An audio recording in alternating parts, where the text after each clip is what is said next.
Michael Saul Dell, born on February 21st, 1965, isn't just another businessman. He's the visionary founder, chairman, and CEO of Dell Technologies, a company that grew into one of the world's biggest tech infrastructure giants.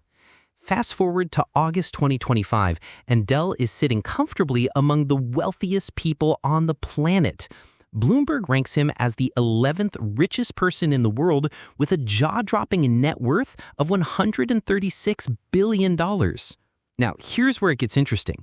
Back in October 2023, Forbes revealed that nearly $50 billion of that fortune came from his massive stakes, around 50% of Dell and 40% of VMware, while the rest is managed through his private family office, DFO Management.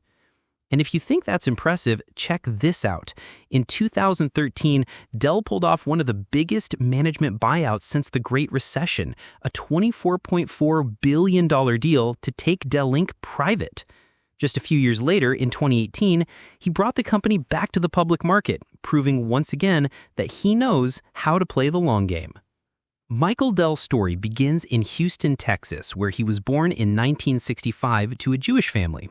His mother, Lorraine, worked as a stockbroker, while his father, Alexander, was an orthodontist.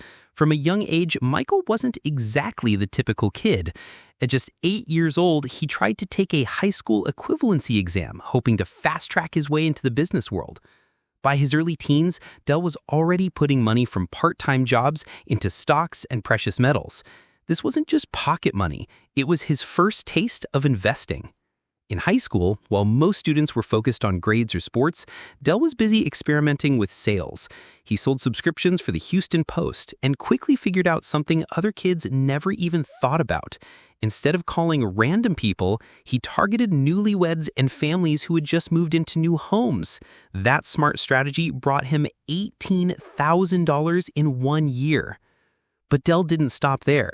He scaled up, hired a small team, and before long, his little side hustle was pulling in at nearly $200,000 in gross profit. His parents wanted him to become a doctor, so in 1983, Dell enrolled in pre-med at the University of Texas.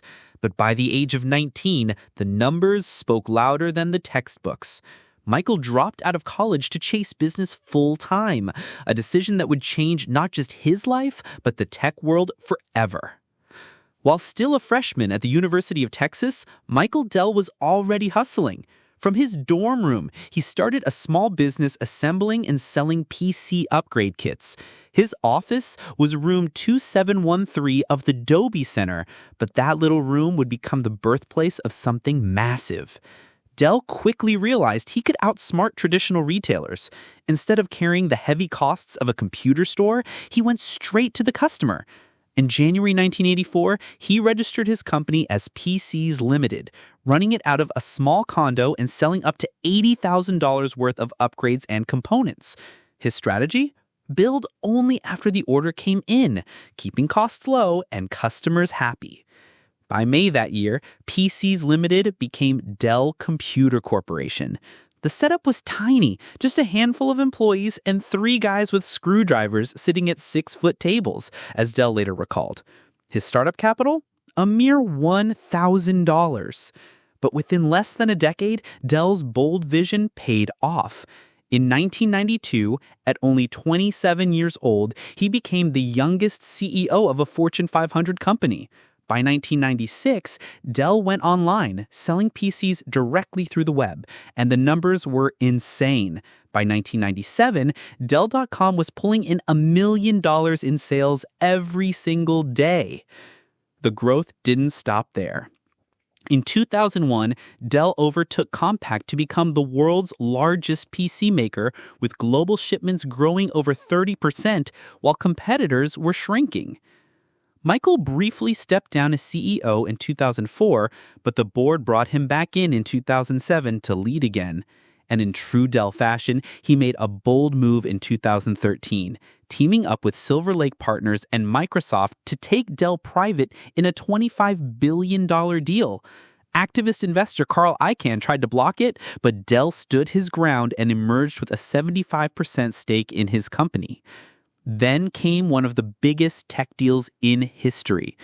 In 2015, Dell announced the acquisition of EMC Corporation for $67 billion, a record-breaking move that reshaped the tech landscape. And even decades later, Dell is still pushing boundaries. In 2024, he partnered with NVIDIA and ServiceNow to create AI factories, scalable infrastructure built to fuel the next wave of artificial intelligence. But even the biggest success stories come with setbacks. In 2010, Dell Inc. agreed to pay a $100 million penalty to settle SEC charges over accounting and disclosure fraud linked to undisclosed payments from Intel. Michael Dell himself, along with former CEO Kevin Rowlands and finance chief James Schneider, also paid millions in personal settlements. Still, Dell's career has been defined far more by recognition than controversy. At just 24 years old, he was named Entrepreneur of the Year by Inc. magazine. Over the years, he picked up awards like CEO of the Year from multiple business outlets, the Golden Plate Award in 1998, and the Bauer Award for Business Leadership in 2013. Beyond running his company, Michael Dell has always been deeply connected to global leadership circles. He serves on the World Economic Forum's Foundation Board, the International Business Council, and the U.S. Business Council. During the pandemic in 2020, Texas Governor Greg Abbott tapped him for the strike force to open Texas, and he also advised the COVID-19 Technology Task Force, working on ways the tech industry could aid recovery. Dell has also shared his journey through books. His first, Direct from Dell, 1999, laid out the early days of his startup and the lessons behind its explosive growth. Decades later, he released Play Nice But Win, 2021, where he opened up about the inside battles that shaped him into a leader. On the personal side, Michael Dell has been married to Susan Lieberman since 1989, and together they live in Austin, Texas, with their 4 children. And of course, there's philanthropy. In 1998, Dell founded MSD Capital, later renamed DFO Management, to manage his family's wealth. The following year, he and Susan launched the Michael and Susan Dell Foundation, focusing on health and education initiatives worldwide. Through this, they've pledged billions toward improving lives and creating opportunities, proving that Dell's legacy isn't just about building one of the world's biggest tech empires, but also about giving back. From a college dorm room with 3 guys and some screwdrivers to one of the most powerful names in technology, Michael Dell's journey is proof that vision beats convention.